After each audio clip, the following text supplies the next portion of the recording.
you know, if you know anything, you know I try to help you, and you know that's true. You may not agree with what I preach here, but maybe it's saying every Sunday that I say with which you cannot find agreement. But I think even the harshest critic of what I say will have to agree that if you've been here a few times at all, you'll know I want to help you. And God knows that's true too. I do want to be of help. Tonight I want to help you. I believe tonight I'm going to be talking about one of the most serious subjects that we face in our country, and yes, even in our church. Well, I ask your attention. I want every boy that's here to listen to me, every boy that's old enough to understand Brother Hyles. I want you to hear me. I want every girl that's here to listen to me, because some of these days you're going to have the unfortunate experience of living with a boy. And you've got to choose one of these knotheads, and I pity you. But I'd like to say this, that boys are made out of sugar and spice and everything nice. And girls are made out of rats and snails and puppy dog tails, and that's the text of our message for this evening. But anyway, how many of you have a son? Would you raise your hand, please? You have a son. Thank you. How many teach boys in our Sunday school or superintend boys in our Sunday school? Would you raise your hand, please? All right. How many of you are males and under 18? Would you raise your hand, please? Okay. Now, that means the message will affect nearly everybody tonight. And like I say, it's as practical as cornbread and buttermilk. And yet it could be. Now, it won't be the best sermon as far as enjoying a sermon. It won't be the best sermon you ever heard. But it could be the most important sermon that you ever heard. And especially in the life of your boy. Pick up Life or Time, our Newsweek, our U.S. News and World Report, and read some of the articles that are being traced there about the homosexual. Article I read the other day on the airplane, one of our weekly magazines, was called The Third Sex. The Third Sex. What is it? All right. There's male, there's female, and there's the homosexual. The third sex. In this magazine, it had pictures of initials carved on trees, you know, like John plus Mary. And in this article, had pictures carved on trees like John plus Joe. Or John loves Joe. And these perverts, not sick but sinful, these perverts have started demonstrating for their rights, just like the Negro folks have demonstrated, and like the hippies are demonstrating, and like others, they're demonstrating for their rights. Well, you see, ladies and gentlemen, there's something behind all of this. The same philosophy that wants one world government also wants a one world race, and a one world church, and one sex. More and more, the lines of difference are being torn down between the sexes. A lot of talk nowadays, and a lot is printed especially, about the sexless society. In Chicago, I do not mean in Los Angeles, I mean over here, a few blocks away. There are clubs for homosexuals with weekly meetings. There are marriages, I mean over here, a few blocks away in Chicago. And I'm sure there's some out here. I know of some homosexuals in Hammond. I know of some within the church here. They have marriages where men marry men. One agrees to stay home and take care of the household duties and the cooking, and the other goes out and makes the living. But they live together, men marrying men. The same thing is true about ladies. Ladies marry each other. Now, I don't mean that they have things legal, but though that's what they're striving for. They're striving for legality and recognition as married, as being married. But they do go to some perverted, benighted, liberal preacher that ought to get out of the pulpit and do the world a favor, and he performs some kind of a sordid ceremony for them, and they have a homosexual marriage. You don't have to go. Listen, you can go to most any, and I'm not against symphony music, classical music, opera music. I like all three. You can go to most any public place like that. And I don't know about you ladies, but I know this is true about the men. I know you can go to men's restrooms and see those perverted people hanging around, waiting for other perverts to come in. Now, that is all. Homosexuality is a serious matter. And by the way, it is caused because we don't rear our children properly. And if you'll do what I say tonight, I'll guarantee you won't rear a homosexual boy. If you'll just do what I say tonight, I'll guarantee you won't. Well, that isn't all the problem. We're bankrupt for leadership. Literally bankrupt for leadership as far as men are concerned. Brother, in many of our cities, it's just a matter of time. The ladies will be mayors. It's only a matter of time. So ladies will like Shirley Temple Black and others, and I have some respect, by the way, for Shirley Temple Black. I think her political philosophy is perhaps is near right. It's mostly ladies. I'm sorry. I've done it. Anyway, but I'm saying more and more, you have ladies in places of leadership. Now, why? Because of the breakdown of the American male. In every phase of our life, we're desperate. Look, how often did you used to go to hear a preacher preach who really just cut loose and preach without fear or favor? How often did you used to do it, and how often do you do it now? What's the difference? Why, listen, preachers come here from seminaries and colleges, ministry students, and honestly, the way they sit in the service, a lot of them, makes you want to come to Progress Church now. I mean, they walk out of church. Every night we're so glad to be here. And I said, God help us, that fellow's going to leave the church one of these days. Our churches are bankrupt. Do you know that most major denominations are begging for leadership? I mean, men to rise above the other men. Most of them can't find anybody to speak anymore to denominational meetings. Why? Because we're cutting out our preachers and our politicians out of the same mold. Nobody dares anymore to take the rise up and say, "Hearken unto me, hear all I have to say." Why? Because the American male is passing off the sea. I read an article today in a magazine, what was it? Airline magazine, United Airline magazine, I think it was, Slang. And it said something about what happened to the American girl. And it told what's happened to American girls. And the same thing's happening to American males. Something is happening. We are desperately in need of men who lead. And so tonight, by the way, let me say this, fellas, the field is open. The field is open. You know as well as I do, when a fellow like me preaches all across this country at big denominational meetings, there's a bankruptcy. Now the field is open, wide open. Ladies and gentlemen, you make that boy into a man, and he'll have to succeed. In our generation, he doesn't have much competition. So I want to help you tonight, and I'm going to, don't worry about the time, because I'm going to operate, and I'm not going to stop the surgery at 8:30 either. Now, you just sit still and fasten your seatbelt, and if you don't like it, you need it. If you do like it, you want it, and so either way you're going to get it. And I'm going to help you, and I want you to listen to what I have to say. Now listen carefully what I have to say. Because what I'm going to tell you tonight can literally save your life. There are parents in this house tonight who, if they had heard what I'm going to preach tonight 20 years ago, they would have been spared the heartbreak and heartache that only God and them and I know they've had to suffer. So I'm going to give you, I want you to tell you how many points it discouraged you.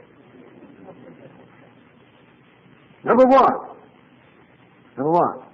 Now, what's the sermon on? How to make a man out of a woman. One, dressing like a man. Dressing like a man. Don't take notes, because I want you to buy the face. Take notes if you want to. It'll cost you $1 that way, but it takes in a half. But dressing like a man. Now, under that, as soon as his hair gets to where it's a bit shaggy, cut it off! A lot of these hippies, it's not the first time they have long shaggy hair. They had beautiful ringlets when they were 2. Because some of you mothers hated to cut little Johnny's hair. And look what he turned out to be.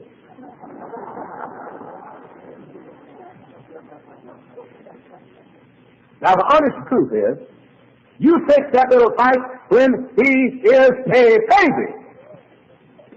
And dress him like a boy. Get his hair cut like a boy. Cut those ringlets off. And make him look like a boy.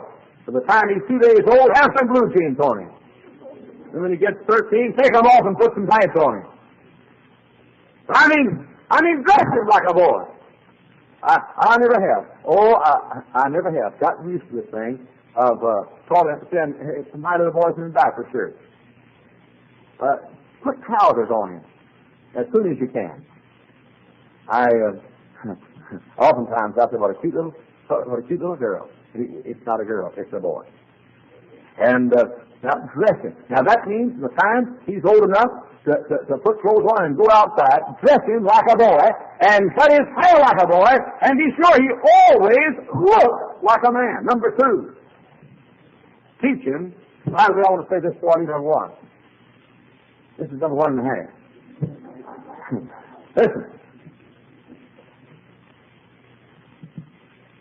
Teach him to like to be around people that are dressed like boys are dressed like boys, and also teach him that it's unscriptural to have long hair.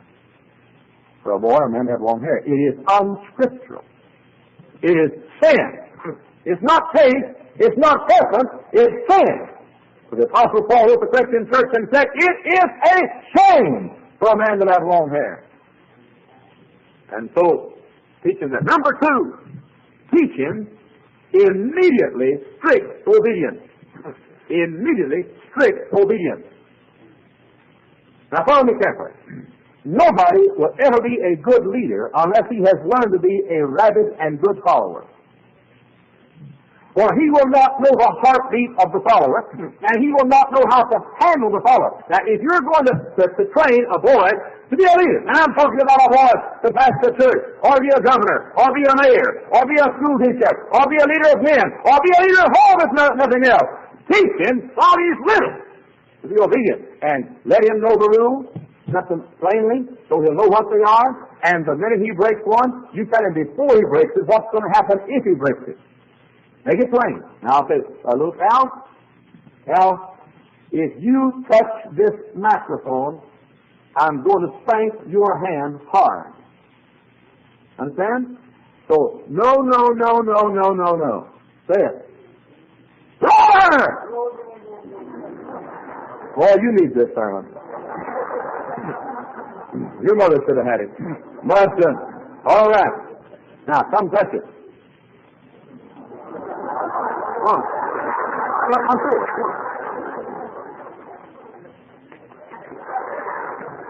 Okay. Now, I didn't say it one more time. No, I said I just got through. Now look, set the rule, make it understood, and let him know what the punishment's going to be. Let him know what the crime is and what the punishment is, so he'll know before he commits it whether it's worth it or not. And always make the punishment not worth the crime. Now, if I were a boy, 18 years of age, and my dad said to me, son, you get home by 11 o'clock at night, and I'm going to get on you if you don't. Well, good night. I'd be willing to spend a half hour more out with my girlfriend just for dad to bawl me out.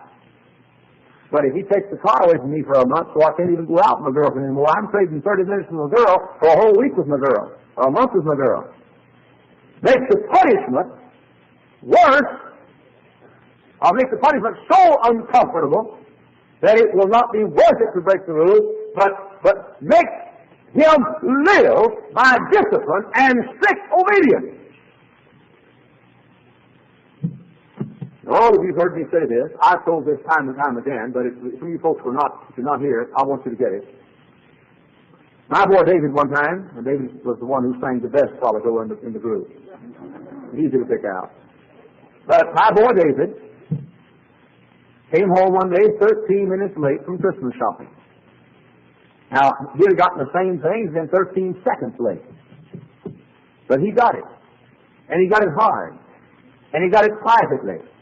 And he got it with all the pomp of inauguration ceremony. And then after I spanked him hard, I said, now, what was it kept you out so late? Getting your Christmas present gift wrapped?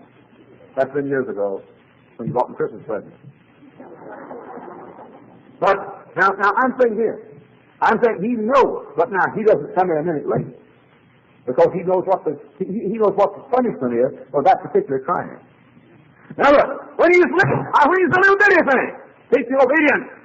Teach him to say yes sir and yes ma'am and no sir and no ma'am, and be sure he does it while he's little. Number three, and I've just about said this: punish immediately and properly.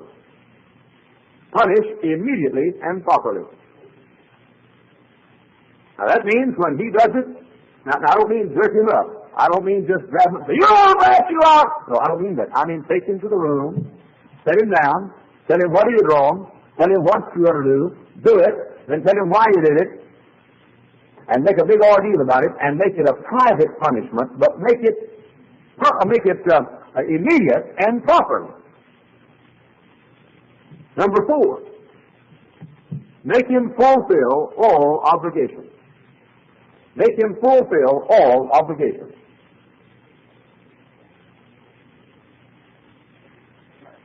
My boy will tell you to this day, if he has an obligation, he has to fill it. To this day he'll say that. In fact, later he talks about some obligations, some things he's assumed.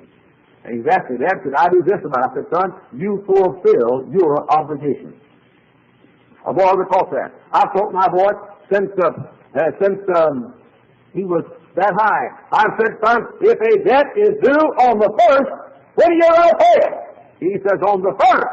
When he couldn't even talk plain. I'd say, when the dad gets old and dies, and mother's a widow, who's going to take care of mother? He says, I am. I said, you're going to put her off in some home somewhere, let her go without love and affection and care? He said, no, sir. Well, what if you don't have enough money? I'm going to take care of her and give her half of what I've got.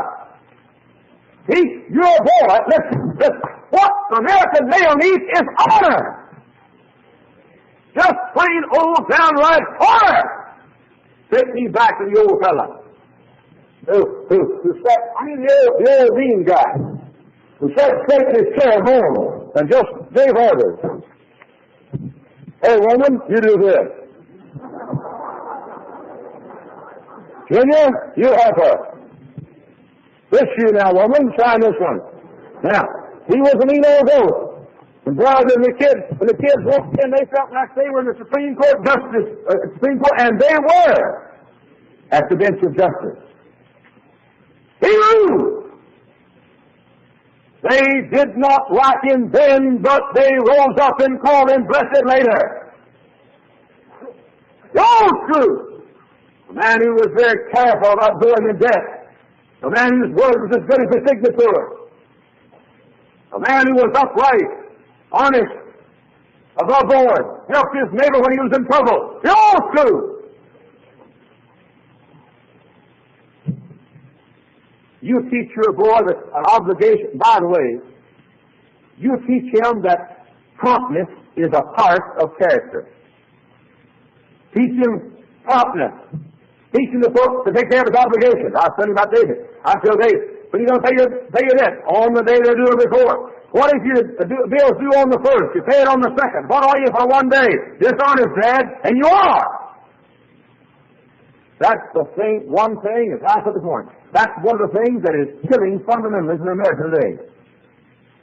We have a bunch of shiftless, dirty, irresponsible, lackadaisical sluggards who are fundamentalists, who don't pay their debts and don't take care of their property and they don't keep their word and they don't press their pants, they don't shine their shoes, They are not nice or courteous. They have no integrity, honesty, decency, or honor. Teach your boy to have it. Teach him obligations are to be fulfilled promptly. Number 5. Teach him physical coordination. Teach him physical coordination. Now read the first 5. Dress him like a man. 2. Teach him strict obedience. 3. Punish immediately and properly. 4. Make him fulfill obligations properly. 5. Teach him physical coordination. Now, folks, look. You will go a long way toward helping your boy become a man if you will teach him to have his body coordinated like a man's body. I thank God I grew up at the edge of town, so we had vacant lots. I thank God we didn't have any Little League baseball when I was a boy. I thank God that we didn't have toys that cost $19.98 on Christmas trees. I thank God that I was taught to go hunting and fishing and you know, you kids, you never believe what I'm about to say. You know what we played with? Old tires. Yeah, you should, yeah, you bunch of young modern whippersnappers. I mean old, how many of you ever had, but by the way, when I say old, I mean old. We already put a dozen boots in that thing and worn out the boots before we ever used the tire to play with. What do we use tires? Talk about swing set? That's an old tire with an old rope between the tree limb and the ground. That's our swing set. You have to put A plug in B socket. You just put A tire on A limb. And you just be content. But now, I'll say this, it was a multi-purpose toy. You could also roll it down the street, down the hill. Then you could push it up the hill, so you roll it back down the hill. How many of you ever have an old tire? Here's your toy. Sure, look how we turned out. Now look, that old tire, I can you know, push down the hill and run down the hill and catch it and then run it back up. And now, you forgive me, I'm not any great fix of an athlete, but I'll tell you one thing, my body's coordinate. And I made this before too. My sister's alive today because of this. I took her to South Bend, Indiana, where I was preaching one day. We walked across the street, and the fellow turned left. The sun was shining in his eyes, turned left, and she didn't see him. He didn't see her.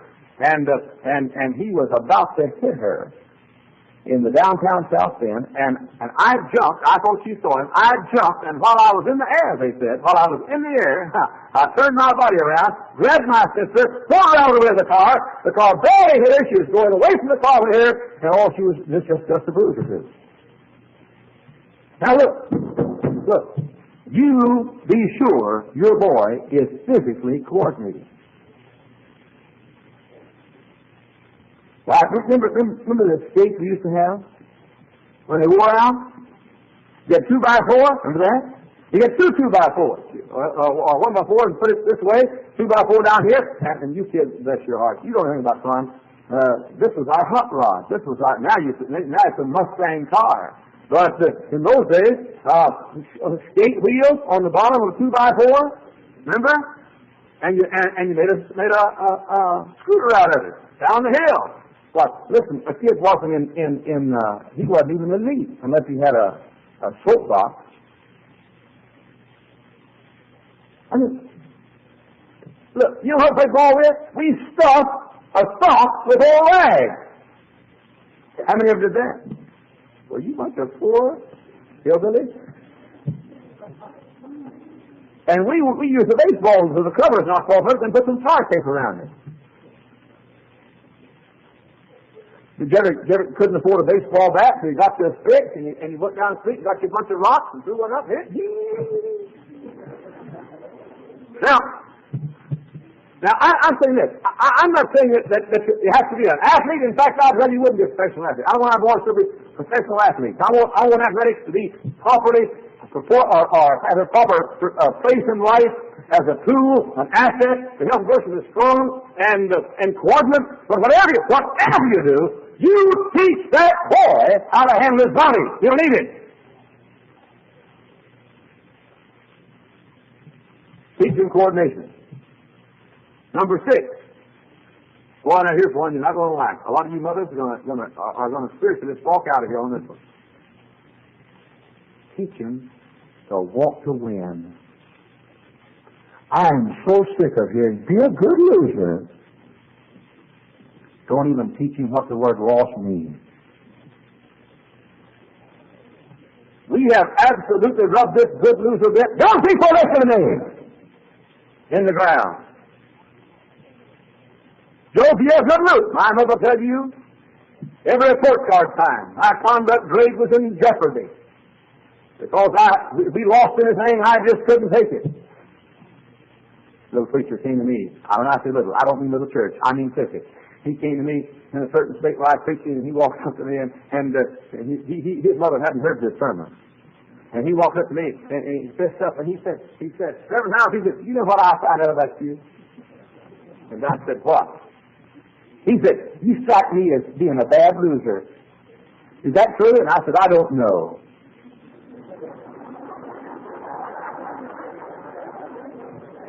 And I said, if I ever lose, I'll call you up. You're never going to make a man out of your boy. Teach him to be a good loser. Teach him to be a winner. There's got a bunch of sisters, men, victims, men sitting around now, accepting loss, accepting failure, accepting mediocrity, accepting place of fellowship. We need some men who are undefeated champions in America.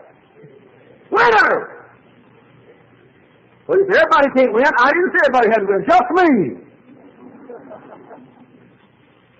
I'll mind you one thing. You play a game of checkers with me, you beat me, it'll take me weeks to get over it. Now, I'll be a good loser on the outside, but I'll blast you underneath. Right along here somewhere, something our nation's plagued with. That's why we have a bunch of politicians say, pull out of Vietnam, let the Vietcong win, let communists take over, we want peace. Peace, nothing, let's have some honor. Sure. I'm going to call to be a good loser? Well, listen, I know hundreds of men couldn't beat their wives at Chinese checkers. I'll mind you one thing, there's not anyone ever beat me at anything. And I won't ever play with her anymore. I played ping pong one day at Maxie and Jeffers. I beat her 21-20, and I'll never play her again. Never. Because she came as near losing her job as she ever will that day.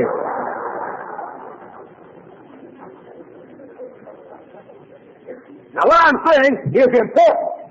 We've taken our little boys and said, now, Junior, you be a good loser. So you get losers and said, oh, boy.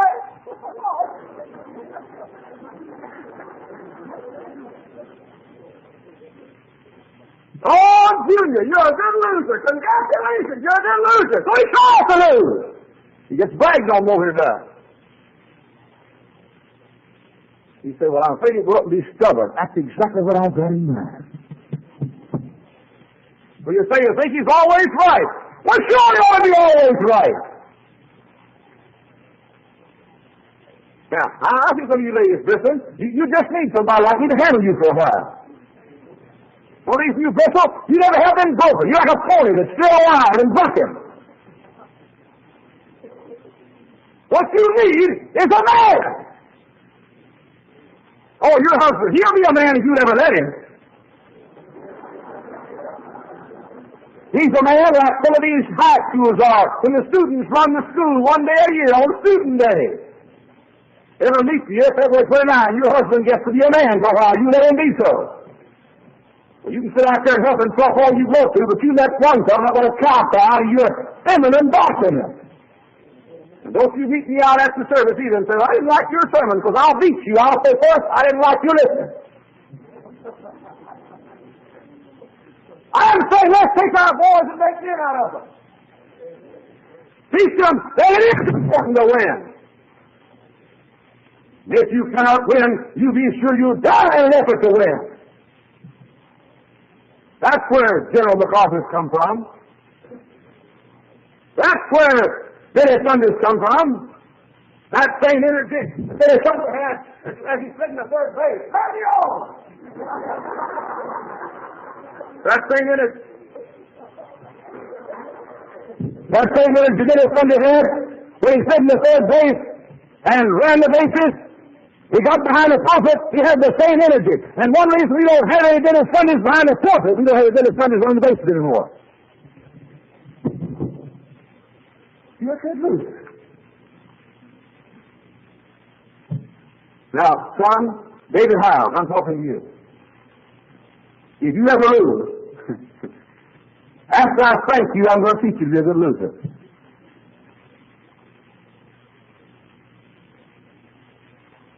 Okay. Sit there, sister. Just sit there like you are. But when you turn out your voice, and then you call me up and then you sing. Number 6. No, I want to hit 6 again. Teach you to want to win. Now number 7. Make him play with boys. This microphone is like those men they're talking about. Make him play with boys.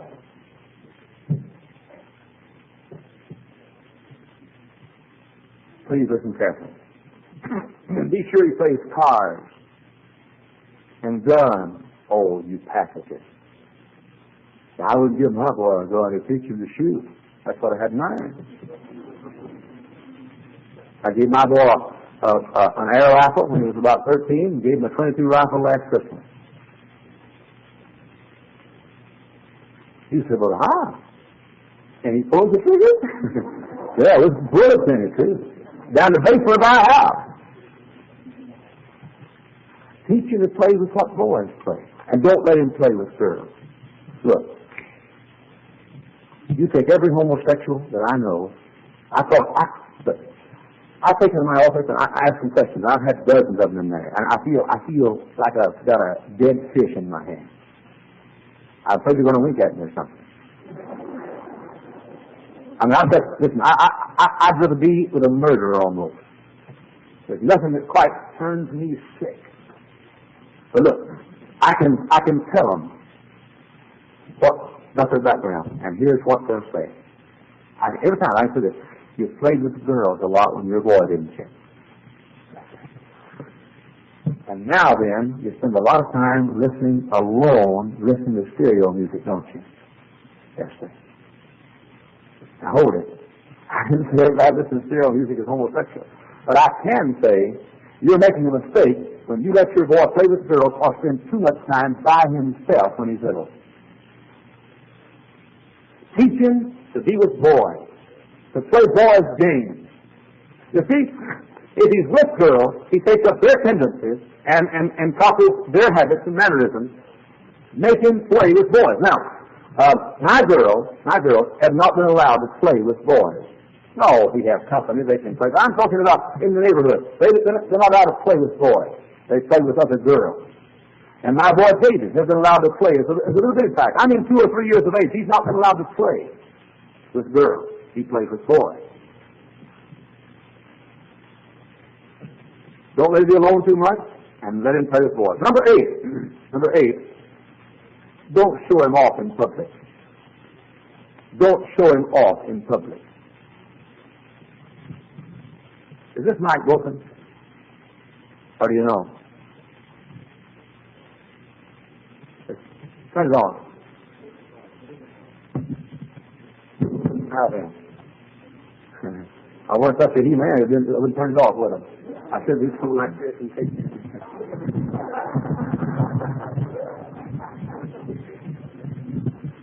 Now listen.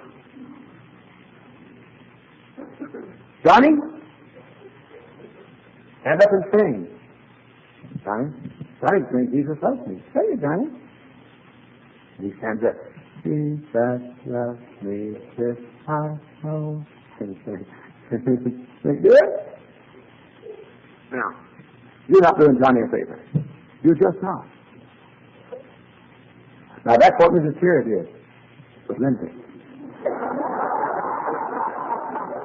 You'll make a music director out of him as sure as how many times. Don't brag on him a lot. Look, here's the way you do it. Here's the way you do it. Cal, be my boy, would you? Now, I'm just thinking about it as you are. But, I'm not following. Here's my boy, and he just sang tonight in a triple trio. Now, I don't. What you felt about? Did you hear my voice? Let's use him again. Let him sing a lot. He's good, isn't he? I get mad if you don't use him a lot. You're going to use him a lot. I'm proud of you, son. You're proud of him too, aren't you? That's not the way to do it. When you get home tonight, I'll go in his room and say, "Hey, Doc." Oh. I say, "Hey, Doc. I don't know what you. I'm trying to get a point over. I'll walk in. I'll get something. That's great. I like that. Pretty good for a not dead like you. Thank you. That's the way I do it. That's the way you brag on boys. That's the way boys understand that kind of language. Now, boys, you'll not mind me saying this tonight. But I said coming to church tonight, just one little word to him. And he's not perfect. But he's going to be like his dad someday, you wait. But he's not perfect. But now listen. I knew what I was going to preach on. He did too. And I simply said, in one word, I said, "Doc," I said, "Doc, you know I couldn't preach. I was alone inside in the car. I said, you know I couldn't preach tonight, so I'm going to preach. If I didn't have a boy like you." That's all I said. Now that's boy language. And so I looked over at him. He just sort of grunted. And I said, "Well, cry." He said, "I did this morning when I saw those bus folks that Mitchie got on our bus. All those kids." Now, that's the way you treat boys. Oh, sure, more. You'll make little cocky brats out of them. Don't push them. Just don't show them off. Number 9. You want to make a man out of a boy, don't keep him under your thumb. Don't keep him under your thumb.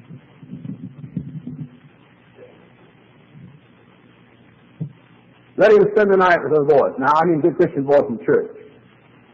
Let him spend the night with other boys. Send him off to camp in the summertime. I mean when he's 7 or 8 years old. You say, I'm saying, you want to brush his teeth. That's what I have in mind. Send him off to camp. Let him learn how to kill a snake. Hold it up with a tail. Let him learn how to put frogs in his pocket. I thank God my mother didn't hear this sermon, not a kid. Let him learn how to tie a knot. Let him learn how to build a fire. And cook bacon over an outdoor fire. Let him learn how to hike so he cannot stand up there all when his feet get blisters on him. Don't keep him under your thumb. Mothers, you'll be so prone to this. It's awful hard. You realize that your little Johnny's going to be a man. Oh, brother. I'm always kidding Dave. When I go to the Bill Rice Ranch, he's down there, I'm always kidding. Did you brush your teeth, son? Now, mothers, I know you don't like this, but you wait. You wait. You don't let that boy, as he gets older, let him have a little, I don't mean freedom to do wrong, but I mean let him do what boys do. Let him start doing what men ought to do. You know, when I was a kid, I couldn't go camping. I couldn't afford to go to camp. But you know, I'd go out in the backyard and set up a tent out there at night. Just in the backyard. Don't over-shelter your boy. And by the way, let me say this too. Don't always run to his defense. Don't run to his defense. If Brother Terry doesn't choose it for singing group, don't be that kind of mother and dad. Now, I'm not trying to help you. I'm not mad at you. I'm not talking about anybody, but that's no way to rear a boy. You will rear a fellow every time he gets in trouble. He expects you to come to bail him out. Always stand for the authorities that are over him unless they're immoral. Forty-eight, one of our finest boys, one of the finest kids we've got. Going to be a preacher. I love the guy. He's a good kid, 16 years old. Came in the office tonight. To the house, my teacher's persecuting me. I said, why? Well, he said, I come to church on Wednesday night, and I don't get, and I'm busy in activities, and I don't get all my homework done, and my teacher's going to give me a bad grade for that. And I said, she ought to. So he started coming to church. I said, okay, then study when you get home. By the way, that's highly overrated, too. Junior must get his too. Oh, some of these backslidden, heathen psychiatrists sure told you really good. Now, I'm for sleep. But there's some things better than sleep. I can't think of anything now but eating. But there's some things better than sleep. Don't lord over the child. No, don't get mad at me. I'm not trying to make you mad. I'm trying to help you. But if you're getting that, go ahead. I'm going to say it anyhow. Number 10, this is important. As he gets up 10, 11, 12 years, start letting him shop by himself. Start letting him shop by himself. There's anything in the world that sort of gets me is to see a mother with a big 18-year-old boy down hitting and try pants on at the boys' men's shop. Only worse than that for a wife be down hipping her husband pick out the pants.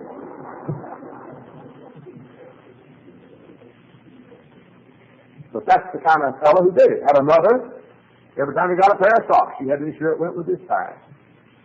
Now, I'd rather him be a man than have tie and socks that match. Now, I'd rather him have tie and socks that match.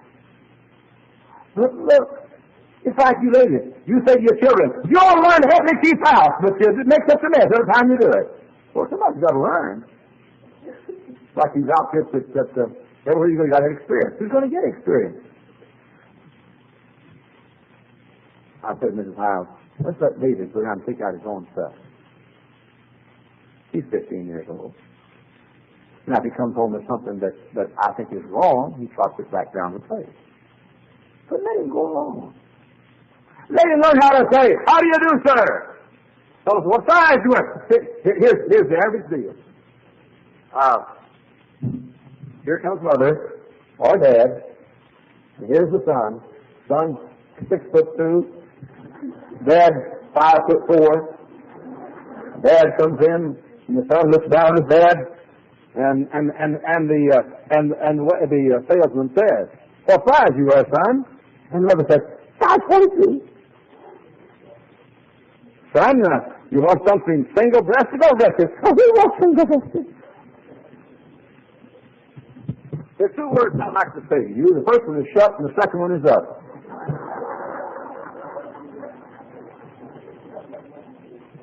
Let the boy become a man. Here's what will happen. He'll go up someday. His wife will pick out every tie he wears, lay it out on the bed for him in the morning, broken before he goes to bed at night. And what you'll have is a fellow that if he doesn't marry a mother, he won't be happy. And you're robbing some lady of having a man for a husband. And you're robbing some fellow of there being a man. Let him be on his own, son. He's not going to lead a big corporation if he can't buy his own tie by the time he's old enough to make a football team. Let him be on his own. One of our ladies told me, very kind lady, she told me her boy was about 8 years old. She gave him a quarter for working about a half a day. I mean, boy, he worked and got fagged out, too. About a half a day. Then she sent him a mile of a busy street, like Indianapolis Boulevard, to a 5 and 10 cent store to spend his quarter.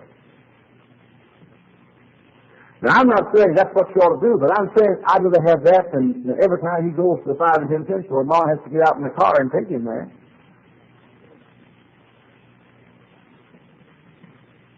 I know you get tired of talking about what we did in the old days. But I feel sorry. What did we do before Mama got the key to the car and trotted us a block away? I can recall, who likes to hear this? Well, like it or not, she's going to hear it. I can recall getting on a bicycle and riding a couple of miles to get some coal oil. Putting over the bicycle. I mean, don't lord over the child, the boy. Let him make some decisions. Look, if he's going to make decisions someday that affect the great church or affect the nation or affect the city or affect the great corporation, he's got to be taught when he's a little child to make the decision of what socks he's going to wear. I don't know if you're liking this or not, but this is good preaching. I mean, this is about as needed as anything in America. Number 11, talk to him like a man. Talk to him like a man. Now, some of you mothers have boys 16 years old. You say, take out the garbage, baby. Boys, am I right? How many of you boys sometimes, now be honest about it. Parents, close your eyes, bow your heads, close your eyes. How many of you boys, be honest, sometimes your mom or your dad call you baby or honey or something that just all, yes. Huh? Yeah, that's what I thought. My boy's hands up.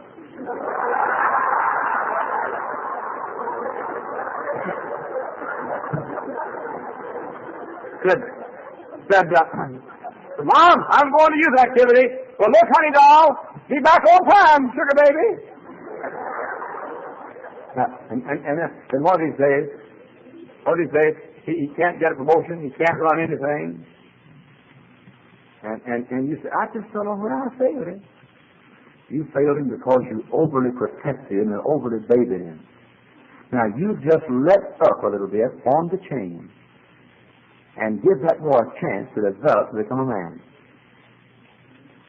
And talk to him like a man. Now, the kid just 15 years old. You don't walk up to him and say,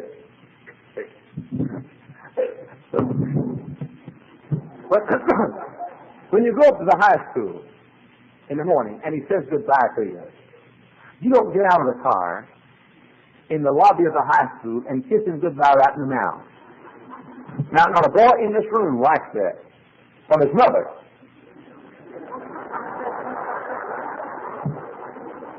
And you better not know whether you like it anywhere else or not. Look, if you're going to hug him, do it alone. If you're going to kiss him, do it alone.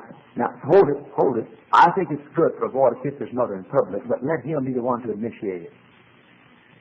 Let him do it.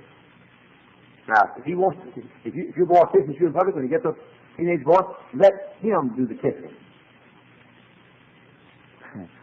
He drives him to school in the morning, and he gets out of the car, and you give him a big old... In the first place, you're not very pretty in the morning when you're driving to school. But talk to him like a man.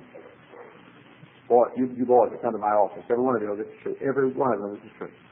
No boy ever comes into my office and is treated, a teenage boy, is treated anything less than man to man.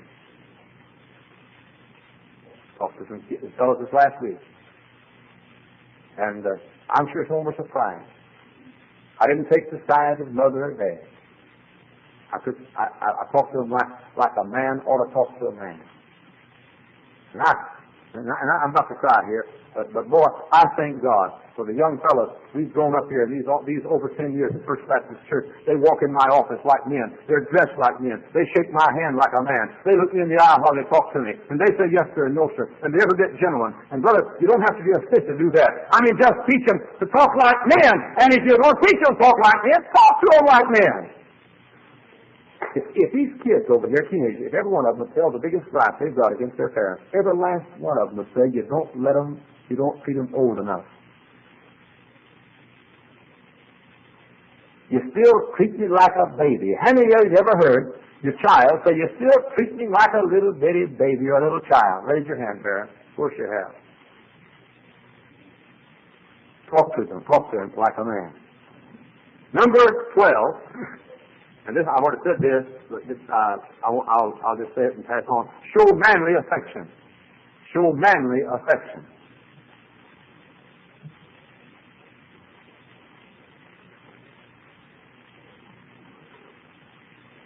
Number 13, give him work, responsibility, and authority. Give him work, responsibility, and authority. Now, be sure your boy knows how to work. For that matter, I think your boy ought to know how to take suffering and pain and punishment. That's one reason why I like football. Sports.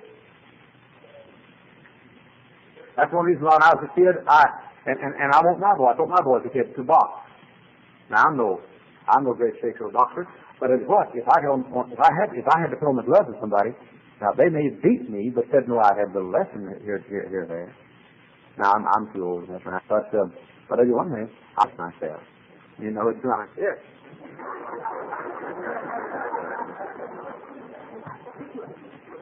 Now, a boy ought to know how it feels to get hit right in nozzle, right there. There's nothing quite like it in the world. I mean, everything in the world tingles, and talk about landing on the moon, you just pass it. And you don't cry, it just knocks the tears out of you. You know what I mean? It just, like that. It's part of growing up. You say, well, Tony, if you play football, I'm afraid you might skin your knee. Well, I'm afraid you might not. Everybody know what it is to have a strawberry. You still call them strawberries? Right over here. You slide in the third base, right about there. Man just takes the hide right off.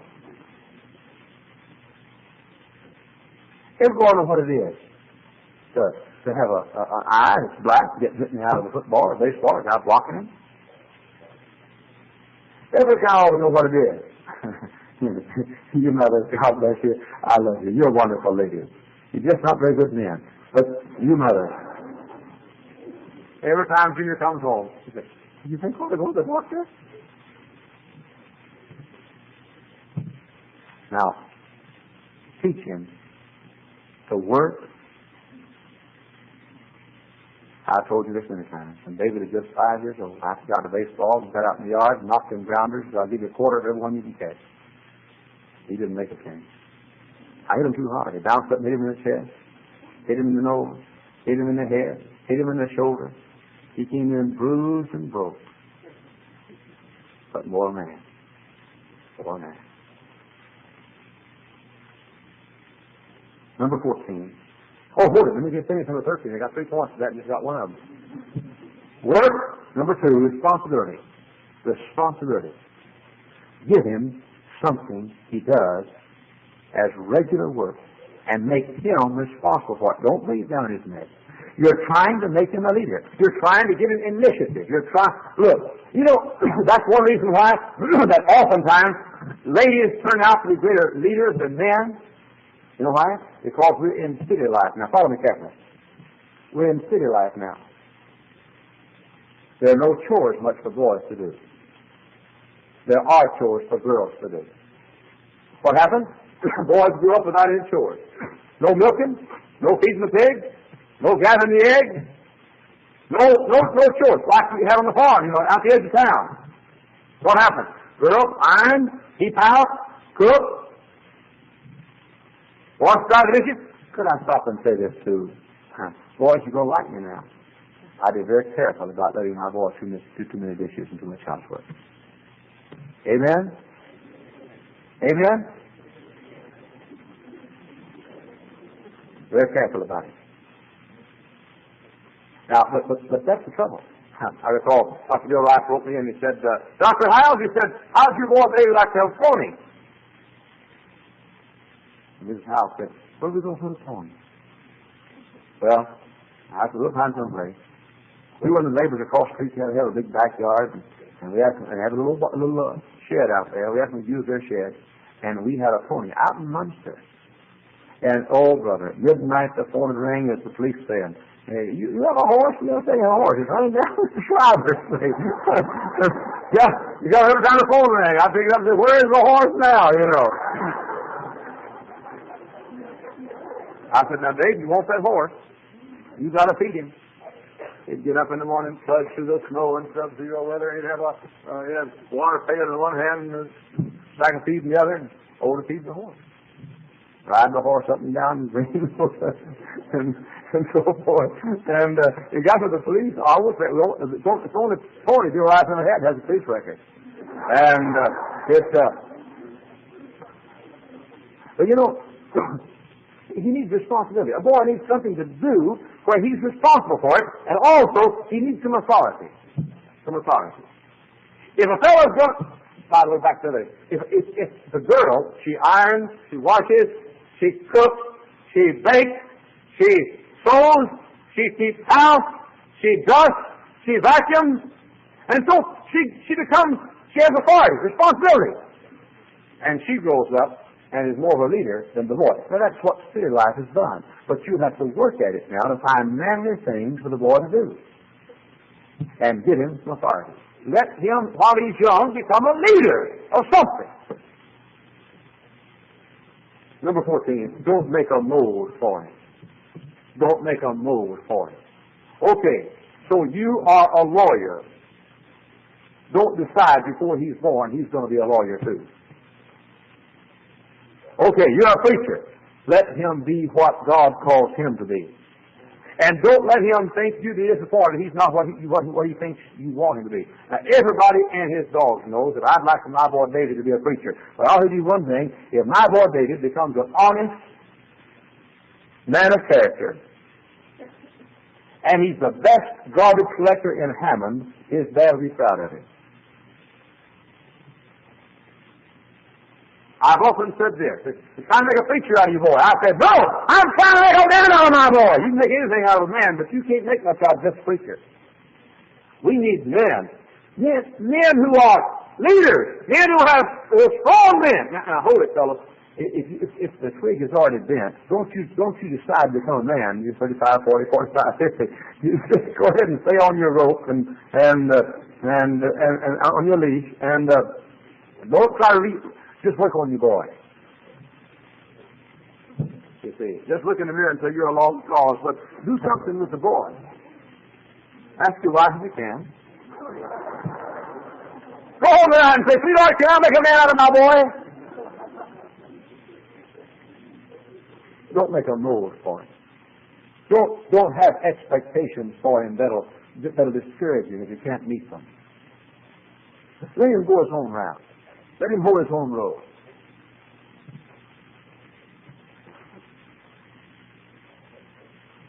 Number 15, and this is the last one.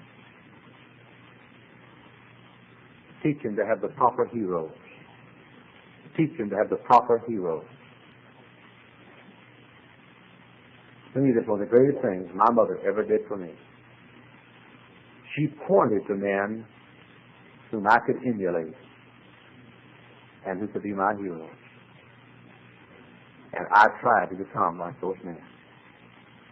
And I'll be eternally grateful for the fact that my mother gave me heroes. And let me say this too. If he's not going to have spiritual heroes, I'd rather for him to have athletic heroes than Hollywood heroes or music heroes. I'd rather for Mickey Mantle to be a hero than Tchaikovsky. Tchaikovsky? Is he alive? Well, Mozart's in. Everybody's alive. I'd rather my boy to have an athletic hero. Now, I'd rather look. Do you know that I know how I'm preaching now?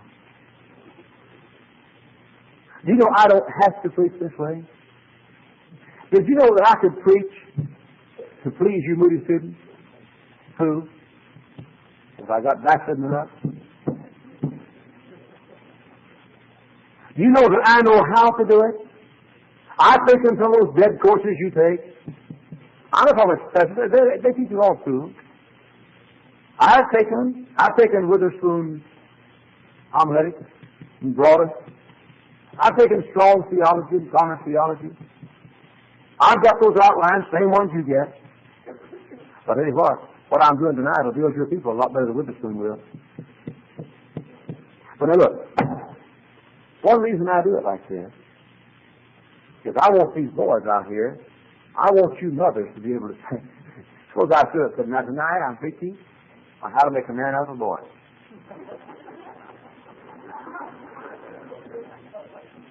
Now, point one.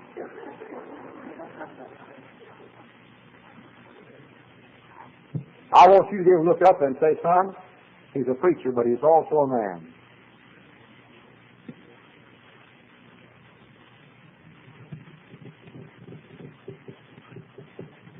Teach him as the right kind of hero. Pastor. And by the way, you folks that go to a church and you don't have, now I'm not saying I'm a big he-man, I'm no Rocky Marciano. But you folks that go to church where you can't look to your son and say, son, I want you to be like that man up there. He's a he-man. Then you need to change churches. A lot of you this morning went to churches, and if you said, son, be like that man, he'd have to wear a skirt to school tomorrow. And you know what's the truth. And you can like that or lump it. Take it with sugar, salt, or yogurt.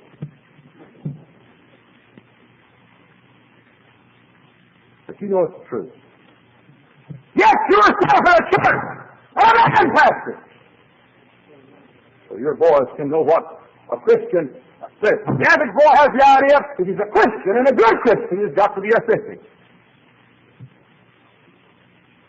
Then also find older boys whom you respect and say, son, look, do you remember when you were 4 how old a 6-year-old was? Huh? Well, I can recall looking at boys that were 6 when I was 4 and saying, how did that not get thrown? Well, I thought they were grown. I can recall looking at, when I was in the 4th grade, looking at 6th grade boys and thinking, well, those fellows are monsters. Giants. Okay, then you pick a 6th grade boy for your 4th grade boy and say, son, that's a good boy. I'd like you to be like that.